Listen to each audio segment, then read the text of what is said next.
Você sabe quantos zeros tem 3 trilhões? Parece um número muito distante, mas é exatamente o que a Apple alcançou em valor de mercado, e foi a primeira empresa a atingir essa marca impressionante. Esse valor não representa apenas toda a riqueza da empresa, mas também o impacto e a influência que ela exerce sobre o mundo.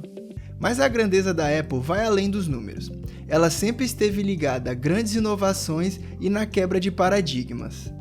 E seu fundador Steve Jobs sempre esteve relacionado a esses feitos. Foi da mão dele que o mundo viu pela primeira vez o iPhone, o que mudaria completamente a forma como a tecnologia faria parte de nossas vidas. Todo esse espírito de inovação também se reflete em sua sede, o Apple Park. Esse foi o último projeto de Steve Jobs e ele esteve envolvido nele até seus últimos dias de vida. Hoje vou te mostrar como a Apple pode estar presente na sua vida, mesmo que você não tenha um único produto da marca. E por que o Apple Park é considerado o edifício de escritórios mais tecnológicos e modernos do mundo. E como Steve Jobs esteve presente em cada detalhe, até depois da sua morte. A Apple de fato é uma das grandes responsáveis por transformar o mundo que vivemos, causando mudanças radicais na maneira como interagimos e usamos a tecnologia hoje. Nos anos 70, os computadores eram enormes e ocupavam grandes salas refrigeradas, onde eram operados por especialistas de jalecos brancos, e só existiam nas maiores empresas do mundo. Em 1977, com o lançamento do Apple II, a empresa de Steve Jobs inaugurou a era do computador pessoal, popularizando o uso de computadores em casa. Com o Lisa, em 1983, a Apple lançou o primeiro computador pessoal com interface gráfica. Saímos das telas verdes e comandos por códigos para interfaces com imagens e cliques. Em 84, o Macintosh foi o primeiro computador a adotar o modelo de janelas e ícones, que davam acesso a diversos recursos controlados por mouse, muito parecido com o que temos hoje. E o primeiro iPod, lançado em 2001, colocou mais de 1000 músicas no bolso das pessoas, algo inédito na época. E o iTunes mudou completamente o mercado da música, sendo pioneiro na venda de músicas por downloads, dando início ao mercado da música no formato digital. 2007 foi o ano do primeiro iPhone, que revolucionou o mercado, sendo o primeiro smartphone que se tornou realmente popular entre as pessoas. E mais do que isso, ele simplesmente ditou a maneira como usamos os celulares. Saímos disso para isso. E você sabia de toda essa influência da Apple no modo como usamos computadores e celulares? A empresa hoje, que vale trilhões de dólares, começou em uma garagem com 3 amigos em Cupertino, Califórnia. E entre os anos de 1993 a 2017, a sede da Apple ficava localizada em um local conhecido como Infinity Loop. Esse nome curioso faz referência a um erro de programação bem conhecido. Steve Jobs não era um grande fã dessa sede. Seu projeto e construção ocorreram durante um período em que Jobs estava afastado da Apple. Com o crescimento do número de colaboradores, a Apple começou a adquirir cada vez mais edifícios na região. A empresa estava operando a partir de uma mistura caótica de edifícios que originalmente foram desenvolvidos separadamente. Apple's growing like a weed. And as you know, we've always been in Cupertino. Started in a little office park and eventually got the buildings we are in now So we're renting buildings, not very good buildings either, at an ever greater radius from our campus. And we're putting people in those. And it's clear that we need to build a new campus. A empresa conseguiu adquirir um grande terreno que fica localizado próximo ao antigo campus e são conectados pela Interestadual 280, que atravessa todo o Vale do Silício, oferecendo boa acessibilidade para os funcionários. Grande parte dessa área estava à venda devido ao fechamento dos escritórios da HP, que curiosamente foi onde Steve Jobs teve seu primeiro emprego, um trabalho de verão aos 13 anos de idade. Steve Jobs queria que seu prédio de escritório se destacasse e fosse único, mas ele também queria que não parecesse um espaço de escritório comum. Sua visão era criar um ambiente inovador que inspirasse as pessoas a pensar fora da caixa. Para assumir essa tarefa, Jobs contratou o arquiteto inglês Norman Foster.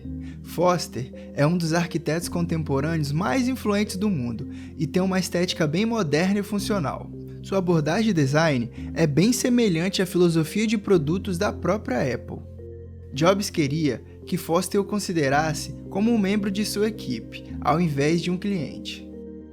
Foster trabalhou em colaboração com Steve Jobs, que tinha uma visão muito pessoal para o projeto, e Jony Ive, que na época era o diretor de design da Apple. Ive era tão renomado na área do design de produto quanto Foster no campo da arquitetura.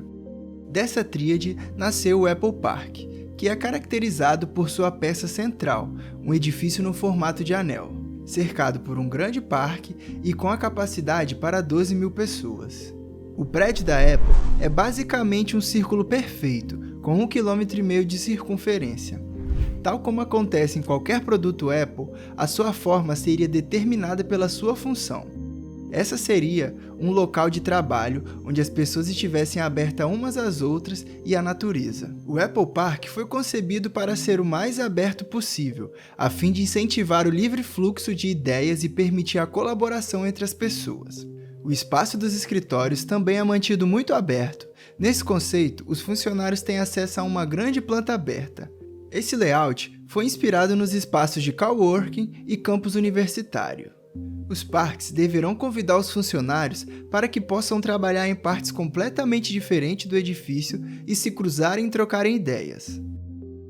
Os corredores contornam o prédio ao longo das faces externas e internas, e esses corredores são separados do exterior por uma parede de vidro, que se estendem por todo o perímetro do prédio, permitindo uma visão panorâmica de todo o parque. A geometria circular apresenta desafios para a construção moderna, e a maioria das coisas que fazemos são planas, retas ou com ângulos retos. 300 painéis curvos de vidros foram projetados sob medidas para a sede da Apple. Com 15 metros de altura, esses são os maiores painéis de vidros curvos do mundo. E mesmo com tanto vidro, o edifício é à prova de terremotos. Ele usa uma tecnologia de isolamento de base, para reduzir a agitação. Toda a estrutura fica sobre 700 discos enormes de aços inoxidáveis, e ele pode se mover até 1,5 m a qualquer direção. Esse sistema de proteção foi escolhido por Steve Jobs e por Jony Ive. Eles se inspiraram em prédios japoneses, que devido à alta atividade sísmica na ilha, usam a mesma técnica. Na fachada, há uma cobertura branca, posicionada para criar sombra nos corredores internos. Além disso, este elemento também faz parte de um sistema de ventilação natural, trazendo ar fresco de fora para dentro. Jobs odiava ar-condicionados e detestava o barulho de ventiladores, mas também não queria que ninguém abrisse as janelas, por isso a exigência por ventilação natural. Durante 9 meses do ano, não é preciso ligar ar-condicionado ou ventilador. No concreto do piso e do teto, foram embutidos tubos de água, que mantêm a temperatura entre 20 e 25 graus, de modo que o sistema de aquecimento ou resfriamento só funciona em dias muito quente ou muito frio.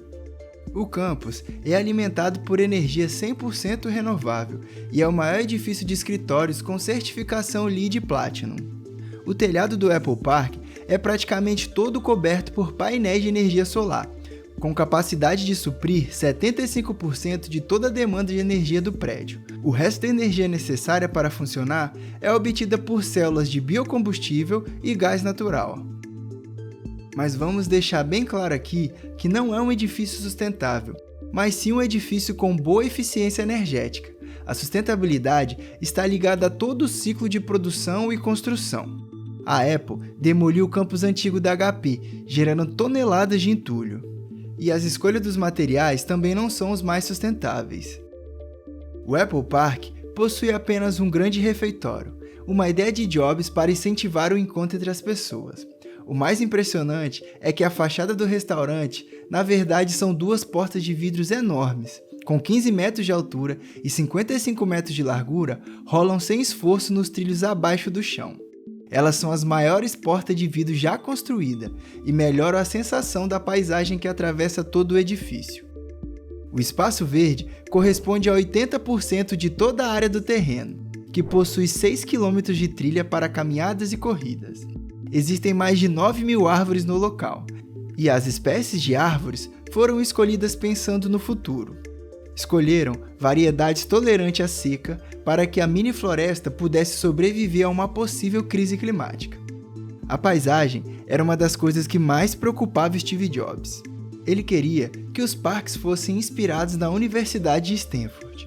Jobs gostou do layout do parque projetado por Frederick Law Olmsted, considerado o fundador da arquitetura paisagística americana. Lauren Olin, um paisagista americano especialista em parques, foi a escolha de Jobs para trabalharem juntos. Olin e Jobs determinaram que a paisagem do local funcionaria como um retiro para os funcionários da Apple, e o design seria guiado por 2 princípios: a saúde, em termos de estímulos mentais e físicos, e a paisagem regional do norte da Califórnia, em termos de tema e história. Olin ressalta que o Apple Park é uma representação dessa paisagem e não uma cópia. Essa foi uma das grandes descobertas de Olmsted, que os parques poderiam ser concebidos como pinturas de paisagem. Enquanto um pintor usa o pincel e a tinta, o construtor de parques usa a própria natureza. Dentro de cada computador Macintosh, o cofundador da Apple, Steve Jobs, escreveu as assinaturas de sua equipe, revelando sua profunda preocupação até mesmo com os recursos ocultos do seu produto. E esse nível de detalhamento foi o mesmo usado na construção do Apple Park. Jobs discutiu as paredes que tinham em mente para os escritórios. Ele sabia exatamente a madeira que queria, mas não apenas o tipo de carvalho. Ele sabia que tinha que ser cortado em um quarto, tinha que ser cortado no inverno e de preferência em janeiro, para ter o menor teor de seiva e açúcar. O que mais impressionou aqueles que trabalharam no projeto foi a insistência da equipe da Apple em tratar a construção do complexo da mesma forma que abordam o design de um eletrônico de bolso. O escritório de Foster, junto com a equipe de design de Johnny Ive, desenvolveram sob medida quase todos os aspectos do edifício, até os lavatórios, torneiras e os botões dos elevadores. Johnny Ive descreve o nível de atenção dedicada a cada detalhe, a disposição de procurar no mundo os materiais certos e aos obstáculos superados para alcançar a perfeição. No estacionamento, todas as paredes e tetos são revestidos de azulejos brancos, e os semáforos estão dispostos horizontalmente, fazendo referência aos ícones de canto dos aplicativos do sistema operacional da Apple. O anel é apenas um dos vários edifícios do Apple Park. Outro que merece o destaque é o Teatro Steve Jobs. O teatro é usado para a apresentação de novos produtos da empresa e tem a capacidade para 1.000 pessoas. O pavilhão acima do solo se destaca pelo fato de não haver colunas de sustentação. O telhado é uma peça única, feita de fibra de carbono, não possui nenhum pilar, sendo sustentada apenas pelos painéis de vidros curvos, sendo a maior estrutura do mundo sustentada apenas por vidros. O complexo ainda possui um espaço com academia, o Fitness Wellness Center, o centro de visitantes e o estacionamento sul. Todos esses edifícios são cercados por parques e trilhas. A busca pela perfeição e o nível de detalhamento levaram as obras do Apple Park durarem 7 anos, sendo inauguradas em abril de 2017. O orçamento para o Apple Park inicialmente era de 3 bilhões de dólares, mas a realidade foi outra. Com a obra concluída, o valor chegou a 5 bilhões de dólares. Entrando para a lista dos edifícios mais caros do mundo. Para você ter uma noção, o edifício mais alto do mundo, o Burj Khalifa em Dubai, custou 1,5 bilhão de dólares para ser construído. Em sua última aparição pública, em julho de 2011, Steve Jobs apresentou a sua proposta para o novo campus da Apple ao Conselho Municipal de Cupertino, aquele que viria a ser seu último projeto. Jobs faleceu 4 meses depois, não vendo o Apple Park de pé. Steve Jobs abordou esse campus não como arquiteto ou especialista em produtividade, mas como um contador de história, consciente do poder que uma história bem contada tem em inspirar. I think we do have a shot of building the best office building in the world. And I really do think architecture students will come here to see this.